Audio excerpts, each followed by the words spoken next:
আরে ইহুদি নাসারা তো খারাপ জানাই কথা, এটা কাফের, এটা আল্লাহ মালউন, এরা মাগদুবা আলাইহিম, এরা দাল্লিন। এরা আল্লাহ বলছে আমরা এদের পতন কামনা করি না, এদের পতনের জন্য প্রয়োজন সর্বকিছু করা দরকার।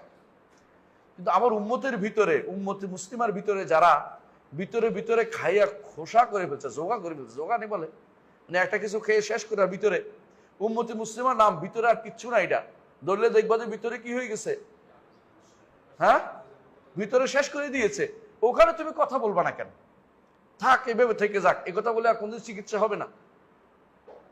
তোমার ক্যান্সার যদি কারো থাকে, সে যদি বলে থাক উপরে দিয়ে তো দেখতে ভালোই দেখা যাচ্ছে, তাহলে সে কোনদিন আর চিকিৎসার পথ দেখবে না, চিকিৎসা পাবে না সে কোনোদিন, সে এমনি মরে যাবে। এটা উম্মতে মুসলিমার দায়িত্ব না এটা বুঝা যে এভাবে মানুষকে একটু অমভাবে রেখে দেয়া। এই যে যারা দাওয়াল ইসলাম থেকে বেরিয়ে যাচ্ছে, এই কথাটা আমাদের মনে রাখতেই হবে সবচেয়ে বেশি। এটা দুর্ভাগ্যবশত কিছু মানুষ